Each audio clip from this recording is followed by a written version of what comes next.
শীত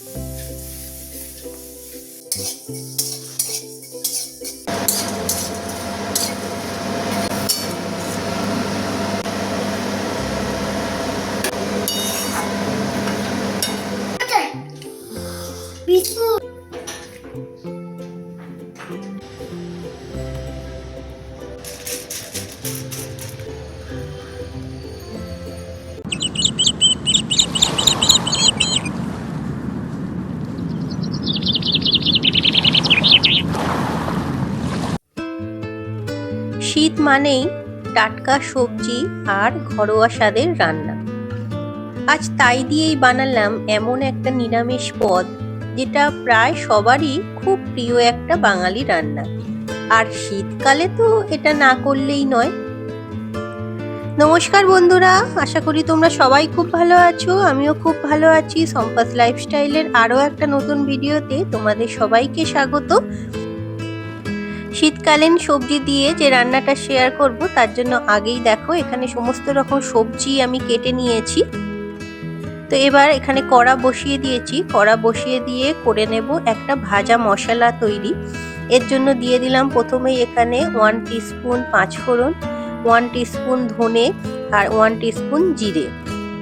এবার সব মশলাগুলোকে ভালো করে শুকনো কড়াইতে ভেজে নেব। ভাজা মশলাটা আমার রেডি হয়ে গেছে। এবার কড়ার মধ্যে দিয়ে দিলাম কয়েকটা বড়ি। এগুলো কিন্তু হাতে বানানো বড়ি, তোমাদের আগের দিনই বলেছিলাম, যদিও আমি বানাইনি। আর এগুলো শুকনো কড়াইতে কিছুক্ষণ একটু ভেজে নিয়ে তারপরে সামান্য একটু তেল দিয়েছি।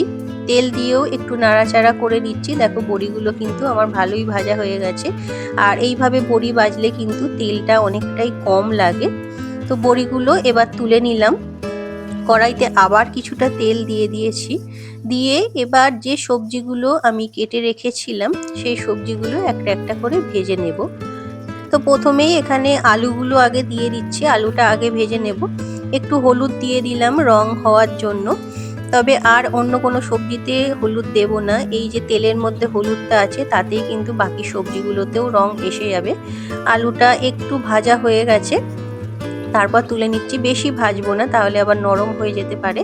এবার এর মধ্যে সিম আর বিনসগুলো দিয়ে দেব। সিম আর বিনসটাও সামান্য একটু ভেজে নেব। শিম বিশেষ করে সিদ্ধ হতে খুব একটা বেশি যেহেতু সময় লাগে না, তাই বেশি ভাজবো না। বেশি ভাজলে কিন্তু পরে গিয়ে এটা অনেকটাই নরম হয়ে যাবে। তো সামান্য একটু দেখো এতে কালার আসার পরেই এগুলো তুলে নিচ্ছি।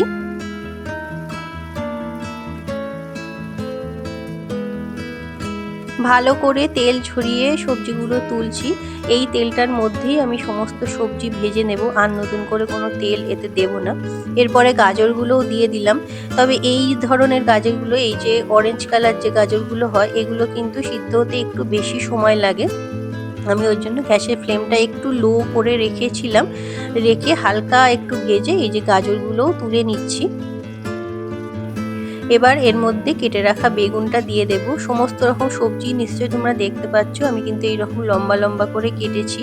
বেগুনটা কিন্তু হাই ফ্লেমে রেখে আমি ভেজে নিয়েছি যাতে একটু কালারটা চলে আসে, কিন্তু বেগুনটা বেশি সিদ্ধ না হয়। লো ফ্লেমে দিলে কিন্তু বেগুন তাড়াতাড়ি সিদ্ধ হয়ে যাবে, আর পরে কিন্তু আর তরকারির মধ্যে বেগুন খুঁজে পাওয়া যাবে না।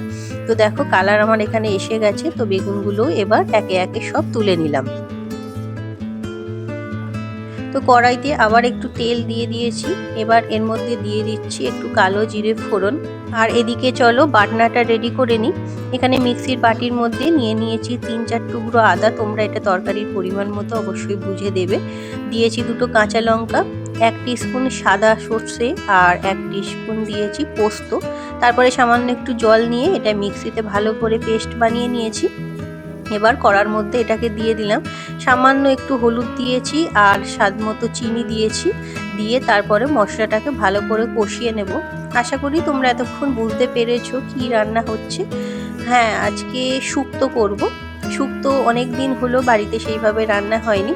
আর শীতকালীন সমস্ত রকম সবজি দিয়ে শুক্তো খেতে কিন্তু বেশ ভালোই লাগে। এর মধ্যে এবার ভাজা যে সবজিগুলো তুলে রেখেছিলাম সেগুলোও দিয়ে দিলাম। দিয়ে তারপর মশলার সঙ্গে এগুলোকেও একটু কিছুক্ষণ কষিয়ে নেব। শুক্তো কিন্তু অনেক রকম সবজি দিয়েই বানানো যায়, তবে আমার কাছে যে কটা অ্যাভেলেবেল ছিল আমি সেই কটা সবজি দিয়েছি। উচ্ছে ছিল, তবে শুক্তোর মধ্যে তেতো ভাবটা আমার খুব একটা ভালো লাগে না, তাই দিইনি। আর কাঁচকলা বাড়িতে কেউ খুব একটা খেতে ভালোবাসে না, তাই দিইনি। বাকি সমস্ত সবজি যে কটা মোটামুটি দেয়া যায় দিয়েছি। তোমরা চাইলে এর মধ্যে আরও কিছু অ্যাড করতে পারো, বা উচ্ছে কাঁচকলা সব কিছু তোমরাও দিতে পারো। এরপর সামান্য একটু জিরে গুঁড়ো এর মধ্যে দিয়ে দিচ্ছি, যেহেতু জিরেটা বেটে দিইনি। তোমরা চাইলে যখন আদা বাটা হয়েছে তার মধ্যেও জিরে দিতে পারো, কোনো অসুবিধা নেই। আর শুক্তো শেখাবার মতো খুব একটা কিছু নেই আমার মনে হয়, সবাই এটা বাড়িতে করেই থাকে। তবে শীতকালে জানো তো বিভিন্ন রকম সবজি দিয়ে কিন্তু এই রকম শুক্তো রান্না করলে, বিশেষ করে নিরামিষ দিনে খেতে বেশ ভালোই লাগে। মশলাগুলো ভালোভাবে কষিয়ে নিয়েছিলাম, এবার তার মধ্যে এই যে দিয়ে দিলাম গরম জল। জলটা অবশ্যই তোমরা কতটা গ্রেভি রাখতে চাইছো সেই বুঝে দেবে, তবে আমি একটু ঝোলটা বেশি করেই করব, তাই জলটা একটু বেশি দিয়েছি। এবার এর মধ্যে দিয়ে দিচ্ছি স্বাদ মতো নুন। চিনিটা যেহেতু আগেই দেওয়া আছে তাই আর চিনি দেব না। আর শুক্তোটা আমাদের বাড়িতে একটু মিষ্টি সবাই পছন্দ করে। তারপরে এই যে চাপা দিয়ে বসিয়ে রাখলাম। আর এদিকে আজকে করব ডিম কষা, তার জন্য ডিমগুলো সিদ্ধ করে ভেজে দেখো আগেই তুলে রেখেছি। এবার এর মধ্যে একটা মিডিয়াম সাইজের পেঁয়াজ কুচি করে দিয়ে দিলাম, দিয়ে পেঁয়াজগুলো একটু ভালো করে ভেজে নেব।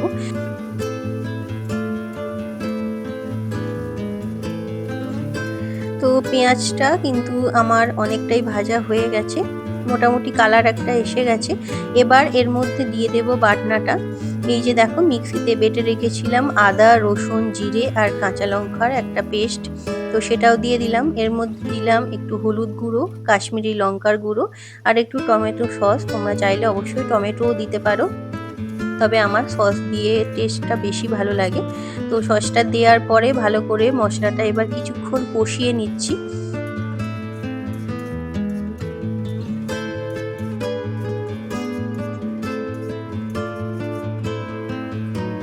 মশলাটা আমার মোটামুটি কষানো হয়ে গেছে, এবার হালকা দেখো তেল ছাড়াও আরম্ভ হয়ে গেছে। তো এবার এর মধ্যে দিয়ে দিলাম জল, দিয়ে স্বাদ মতো নুন দিলাম, আর ভেজে রাখা যে ডিমগুলো তুলে রেখেছিলাম ঝোলটা ফুটতে আরম্ভ করলে সেগুলোও দিয়ে দিলাম।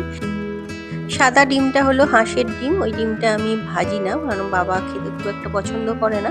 আর তারপরে এদিকে এসে দেখো শুক্তো কিন্তু আমার মোটামুটি অনেকটাই সিদ্ধ হয়ে গেছে, সবজিগুলো মোটামুটি রেডি হয়ে গেছে। তো এই যে দেখো আলু সিদ্ধ হয়ে গেছে, গাজরও এখানে সিদ্ধ হয়ে গেছে। এই অবস্থার এই যে ভাজা মশলাটা করে রেখেছিলাম সেটা মিশিয়ে দিলাম। ভাজা মশলাটা দেওয়ার পরে শুক্তোটা আরও কিছুক্ষণ ফুটিয়ে নেব। তো ঝোলটা দেখো অনেকটাই কমে এসেছে। এবার এর মধ্যে দিয়ে দিলাম ভেজে রাখা বড়িগুলো। বড়িটা দিয়ে একটু মিশিয়ে নেব, তবে বেশি নাড়াচাড়া করবো না, বড়িটা ভেঙে যেতে পারে। আর এর মধ্যে দিয়ে দিচ্ছি 2 চামচ মতো ঘি। নিরামিষ রান্নাতে তোমাদের আগেই বলেছি ঘি দিলে কিন্তু খেতে বেশ ভালোই লাগে, আর শুক্তোতে তো ঘিটা মাস্ট। ঘিয়ের গন্ধটাই শুক্তোর গন্ধর সঙ্গে আরও ভালো লাগে। তারপরে এটা ভালোভাবে মিশিয়ে নিয়ে নামিয়ে রাখলাম। আর এদিকে দেখো ডিম কষাও আমার মোটামুটি রেডি হয়ে গেছে। আর এর মধ্যে এবার দিয়ে দেব একটু ধনেপাতা বাটা, ধনেপাতা কুচি উপর থেকে ছড়িয়ে দিয়ে তো তোমরা নিশ্চয়ই সবাই খেয়ে থাকো, তবে এইভাবে বেটে একবার তরকারির সঙ্গে মিশিয়ে দেবে, এক্ষেত্রে কিন্তু গন্ধ বা টেস্ট যাই বলো দুটোই কিন্তু দুর্দান্ত হয়। ভালো করে ধনেপাতাটা এই যে ডিমের গ্রেভিটার সঙ্গে মিশিয়ে নিচ্ছি। আর ডিম কষাটা কিন্তু আজকে একেবারে মানে অসাধারণ হয়েছিল, মুখে লেগে থাকার মতো। এবার দেখো এখানে কাপে নিয়ে নিয়েছি একটু গরম জল, আর তার মধ্যে আমুল দুধের গুঁড়ো মিশিয়ে নিচ্ছি 3-4 চামচ মতো। এবার এটা ভালো করে গুলে নিয়ে তারপরে শুক্তোর মধ্যে মিশিয়ে নেব। শুক্তোর মধ্যে কিন্তু এইভাবে আমুল দুধ একটুখানি গুলে দিতে পারলে শুক্তোর টেস্ট কিন্তু অনেকটাই বেড়ে যায়।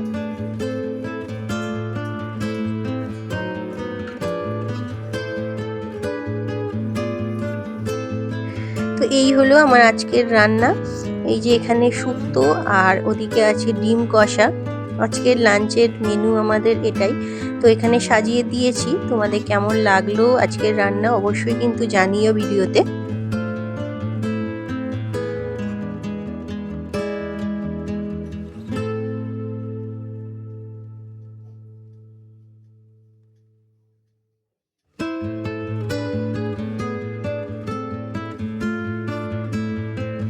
তো রান্না শেষ করে তারপরে চলে এসেছিলাম ছাদে। বেশ 2-3 দিন পর আজকে ভালোভাবে রোদ বেরিয়েছে। আর এই ব্ল্যাঙ্কেটটা না আমি 2-3 দিন আগে কেচেছিলাম, কেচে বারান্দায় মেলে রেখেছিলাম, কিন্তু বুঝতেই পারছো ব্ল্যাঙ্কেট তো শুকোতে অনেক সময় লাগে, তার উপর যেহেতু রোদ আসছিল না তো এটা শুকোয়নি। আজকে ভালো রোদ উঠেছে বলে ভাবলাম ছাদে মেলে দিই। মামা সেদিন এসে বড়িগুলো দিয়ে গিয়েছিল, রোদেও দেয়া হয়নি, তো আজ ভাবলাম বড়িগুলো নিয়ে গিয়ে একটু ছাদে রোদে দিয়ে দিই। আর জামা কাপড় যা কেচেছিলাম সেগুলো আজকে সব ছাদে মেলে দিয়েছি। শীতকালে আসলে ছাদে আসতে এতটাই বেশি ভালো লাগে, সেইভাবে তো ছাদে এসে রোদ পোহাবার মতো সময় পাওয়া যায় না সারাদিন, তবে এই যে কাজের ছুতোয় ছাদে এসে একটু রোদটা উপভোগ করতে পারলে বেশ ভালোই লাগে। তো আজকের ভিডিওটা এখানেই শেষ করলাম, আশা করি তোমাদের ভালো লেগেছে। আবার দেখা হবে পরের ভিডিওতে। সবাই ভালো থেকো, সুস্থ থেকো, আনন্দে থেকো, টাটা।